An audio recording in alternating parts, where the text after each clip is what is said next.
Hola. Hoy vamos a meternos con un tipo de documento que, bueno, no miramos todos los días, pero que es clave para entender cómo funciona un país, la Gaceta Oficial. Tenemos aquí la número 43.234 de la República Bolivariana de Venezuela del martes 14 de octubre de 2025. La idea hoy es analizar a fondo este documento oficial. No leerla entera, claro, sino ver qué decisiones importantes revela. Hay cosas sobre educación superior, nombramientos en ministerios como Hábitat y Vivienda, ecosocialismo y bastante movimiento en el Ministerio Público. Exacto. Son documentos que, aunque puedan parecer muy formales, muy densos, en realidad son una radiografía interesante. Nos dejan ver prioridades, posibles cambios de estructura, el día a día de la administración. Vamos a ver no solo qué se decidió, sino qué podría significar todo eso. Perfecto, pues vamos a ello. Lo primero que salta a la vista es educación universitaria. Parece que hubo bastante movimiento, ¿no? Especialmente con el Instituto Universitario Politécnico Santiago Mariño, el IUPSM. A ver, cuéntanos. Pues sí, hay dos autorizaciones importantes para el IUPSM, que recordemos, es una institución privada, desde 1991. Por un lado, le dan luz verde para crear la carrera de Ingeniería en Producción. Y lo curioso aquí no es solo la carrera, sino cómo la justifican y dónde se va a impartir. Estará en Barcelona, pero también en Barinas, Maracay, Maturín, y la vinculan, fíjate, con la necesidad de diseñar, implementar, mejorar y controlar sistemas productivos. Y mencionaste una vinculación directa. ¿Con qué? Sí, la conectan explícitamente con áreas prioritarias del gobierno de entonces. Hablan de economía, seguridad territorial y lo enmarcan en las famosas 7 transformaciones. Es un ejemplo claro de cómo se busca alinear la educación, incluso la privada, con los objetivos políticos. La carrera, por cierto, de 4 años. Entendido. ¿Y la segunda autorización para el IUPSM? Es para ampliar la oferta de ingeniería en telecomunicaciones, también desde Barcelona, pero con extensiones en Mérida, Valencia, Cabimas, Ciudad Ojeda. Bastante amplio. Y la justificación, pues parecida. Desarrollo científico-tecnológico, soberanía económica, independencia tecnológica. También 4 años. Llama la atención que en ambas resoluciones se insista en que el Ministerio puede quitar la autorización si no se cumplen las normas. ¿Es lo habitual o hay algo más ahí? Bueno, puede ser ambas cosas. Es normal que haya cláusulas de supervisión, sí, pero recalcarlo así, en la resolución, podría interpretarse como una señal, digamos, de mantener un control firme sobre el sector privado educativo, asegurarse de que sigue las líneas marcadas, sobre todo si vinculan las carreras a planes nacionales. Tiene sentido, sí.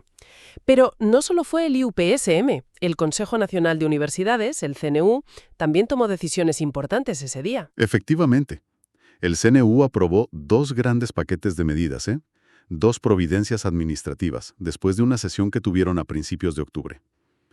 Una se centra en crear y modificar carreras de grado y de técnico superior. La otra, en posgrados. Vale, ¿y qué destacarías del primer paquete, el de grado y técnico? ¿Hay algún patrón? ¿Algo? Pues mira, más que ir una por una, lo interesante es ver la diversidad y la expansión geográfica también. Por ejemplo, la Unitec, la tecnológica del centro, abre un núcleo en Caracas con TSUMS en mercadeo, logística, informática, cosas muy demandadas. Y también licenciaturas como administración. La Monte Ávila crea una escuela de logística. La Católica Andrés Bello lanza diseño y modifica idiomas modernos. Incluso la Rafael Urdaneta en Maracaibo ajusta arquitectura. O sea, un poco de todo, desde lo técnico profesional al universitario más clásico y repartido por el país. ¿Y los posgrados? Ahí también se ve una expansión importante y sobre todo muy especializada. La Central de Venezuela, la UCB, creó una especialización en cirugía plástica. El IBIC, el de investigaciones científicas, lanza maestrías potentes en inmunología y virología. La Universidad de Carabobo aprueba 2 doctorados en ciencias jurídicas, uno con mención en políticas. Veo que no todo es ciencia y tecnología pura. También hay movimiento en otras áreas y regiones, ¿no? Exacto. La UNED en Táchira acredita una especialización en higiene y seguridad ocupacional, algo fundamental para la industria. Y la Valle del Monboy, allá en Trujillo, crea una maestría en Derecho Procesal Civil. Lo importante, eso sí, es que todos estos programas, los nuevos y los modificados, quedan bajo supervisión de la OPSU, la Oficina de Planificación del Sector Universitario. Entonces, si intentamos ver el conjunto, ¿Qué nos dice toda esta actividad en educación? Pues dibuja un panorama de expansión y diversificación clara. Hay un intento evidente de ampliar la oferta académica. Y al menos en el discurso, de orientarla hacia áreas que consideran estratégicas: producción, tecnología, logística, salud, derecho. La extensión a distintas regiones también es relevante. Parece un esfuerzo por descentralizar. Ahora, claro, esto siempre plantea preguntas sobre la sostenibilidad ¿Sostenibilidad en qué sentido? de recursos. Sí, exacto. Si hay recursos suficientes, dinero, profesores, infraestructuras, para soportar toda esta nueva oferta y mantener la calidad, el seguimiento de la OPSU es un control, ¿vale? Pero la pregunta sobre la capacidad real de implementar y mantener estos programas con buenos estándares, pues queda ahí. ¿Responde esta expansión a demanda real del mercado, de los estudiantes, o es más bien una directriz planificada? Es difícil saberlo solo con la Gaceta. Interesante reflexión. Sí, bueno, dejemos la educación por un momento y pasemos a otro punto clave de la Gaceta: los nombramientos de personal. Hay movimientos en Hábitat y Vivienda y en ecosocialismo. Sí, dos designaciones concretas en esta edición. En Hábitat y Vivienda nombran a Carlos Ramón Fanay Graterol como vicepresidente de la Fundación Misión Hábitat. La resolución detalla bastante sus funciones: gestión, coordinación diaria, dentro de esa fundación que es una pieza importante en las políticas de vivienda. ¿Y en el Ministerio para el Ecosocialismo? Allí se designa a Yosel José Camacho Campos. Pasa a ser director general de la Oficina de Gestión Administrativa. Es un cargo más interno, digamos, pero fundamental. Maneja la administración, los recursos del ministerio. Son nombramientos para asegurar que esas carteras funcionen. Vale, puestos relevantes en la estructura interna. Pero si hay un sitio donde la Gaceta muestra una actividad frenética ese día, es en el Ministerio Público. Comentaste que esto era especialmente llamativo. ¿Qué pasaba ahí? Sí. La cantidad de resoluciones del fiscal general nombrando y trasladando fiscales es considerable. Y lo fascinante no es solo cuántos son, sino los detalles que podemos sacar de esos movimientos. ¿Qué tipo de detalles que nos permiten ver? Pues varias cosas. Primero, la diferencia que hacen entre fiscal auxiliar interino y fiscal provisorio. Muchos nombramientos son ascensos, gente que ya estaba dentro, como asistente o auxiliar, y que sube a fiscal provisorio. También hay muchos traslados entre fiscalías. Esto sugiere una dinámica interna de carrera, sí, pero quizá también rotación o necesidad de cubrir puestos específicos. Entiendo, una reorganización interna. ¿Algo más que llame la atención? La distribución geográfica. No se concentra todo en Caracas. Hay movimientos en Barinas, Mérida, Lara. Podría indicar un esfuerzo por reforzar la presencia fiscal en distintas zonas del país o responder a necesidades locales concretas. Y mencionaste antes la especificidad de las competencias que les asignan. Exacto. Las resoluciones son muy precisas. Nombran fiscales para defensa ambiental, para homicidios y delitos graves, para delitos menos graves, para tránsito. Incluso detallan las fases del proceso penal: investigación, intermedia, juicio. Esta granularidad sugiere un intento de especializar funciones dentro del Ministerio Público. Por ejemplo, tener fiscales dedicados solo a temas ambientales en Barinas o a delitos graves en Mérida. No es un fiscal para todo. Es decir, no son solo nombres y apellidos, sino roles muy definidos dentro de la maquinaria judicial. Precisamente. Y en paralelo a todos estos movimientos de personal, hay otra resolución clave: la que aprueba la estructura financiera del Ministerio Público para el año siguiente, para 2026. Define las unidades administrativas, las centrales y las de cada estado con sus códigos. Es básicamente el mapa financiero para que toda esa estructura funcione el año que viene. Entonces, tenemos como un doble movimiento: reorganización de fiscales con roles específicos y a la vez se define la estructura de gasto para que puedan operar. ¿Qué podemos leer entre líneas? Pues podrían ser varias cosas. Quizá optimizar funciones, cubrir vacantes, promocionar a gente de dentro.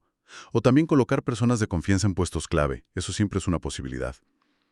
La aprobación de la estructura presupuestaria es un paso administrativo normal, necesario, pero fundamental para que todo lo demás funcione. ¿Y qué nos dice esto sobre cómo estaba el Ministerio Público en ese momento? Muestra una institución, muy activa internamente, reajustando sus piezas. La publicación detallada de los nombramientos da cierta transparencia, se sabe quién ocupa qué puesto, eso es importante. Pero también subraya la dinámica constante de cambios, no es algo estático. La pregunta es si estos cambios se traducen en más eficacia o si son solo la rotación habitual de la administración. Hemos sacado bastante información de esta Gaceta. Quizás sea buen momento para recordar qué es exactamente este documento y por qué es tan relevante. Es una buena idea, sí. La Gaceta Oficial es, según la propia ley que la regula, el medio oficial del Estado para publicar sus actos jurídicos, leyes, decretos, resoluciones, nombramientos, todo lo oficial. Su objetivo es triple, digamos: garantizar la seguridad jurídica, que se sepa qué normas hay; la transparencia, que los actos de gobierno sean públicos; y el acceso a la información oficial. Para que una decisión del Estado tenga plenos efectos legales, tiene que salir publicada aquí. Comentaste antes que funciona con un sistema mixto, digital y físico. ¿Cómo es eso? Sí, la ley dice que tiene que haber una versión digital, accesible por Internet, y una versión física, impresa. Y lo crucial es que exige que ambas sean idénticas. El contenido tiene que ser el mismo. La versión impresa debe ser fiel a la digital y las dos tienen la misma validez legal. Se busca asegurar la difusión y también que la información perdure. Claro, aunque esto nos lleva a la cuestión de la accesibilidad real, ¿verdad? Más allá de que se publique formalmente, ¿cuánta gente de verdad lee o tiene acceso fácil a la Gaceta para enterarse de todo esto? Esa es la gran pregunta, que va más allá de la ley. La publicación formal cumple un requisito de transparencia, sí, pero la difusión efectiva, la capacidad de la gente, de los sectores afectados, para acceder, entender y reaccionar a esta información, eso ya es otro tema. La Gaceta es necesaria, pero no siempre es suficiente para una transparencia real y, digamos, participativa. Bien, pues hagamos un balance final de lo que hemos visto en este análisis de la Gaceta del 14 de octubre de 2025. Hemos visto un impulso claro a expandir la educación superior, sobre todo en áreas técnicas y especializadas muy alineadas con objetivos nacionales. También nombramientos en puestos directivos clave en ministerios sociales y ambientales y, de forma muy notable, una intensa reorganización interna en el Ministerio Público, de personal y de estructura financiera. Exacto. Creo que demuestra cómo un documento que podría parecer árido, en realidad es una ventana muy interesante para observar las prioridades, las operaciones, la estructura administrativa del Estado en un momento concreto. Nos da una foto, aunque sea formal, de la maquinaria gubernamental funcionando. Muestra dónde se está poniendo el foco, o al menos dónde se dice que se pone. Y para quienes nos escuchan, una última reflexión para darle vueltas. Hemos visto movimientos que parecen separados. Por un lado, formar profesionales en producción, telecomunicaciones, logística. Por otro, una reorganización detallada de fiscales y finanzas en el Ministerio Público. ¿Podrían estos hilos, que parecen sueltos, estar tejiendo algo juntos? ¿Qué nos dice la combinación de un enfoque en ciertas capacidades productivas y tecnológicas junto con el refuerzo del aparato de justicia y control del Estado sobre la visión de país que se intentaba construir o consolidar en ese momento? Ahí queda la pregunta.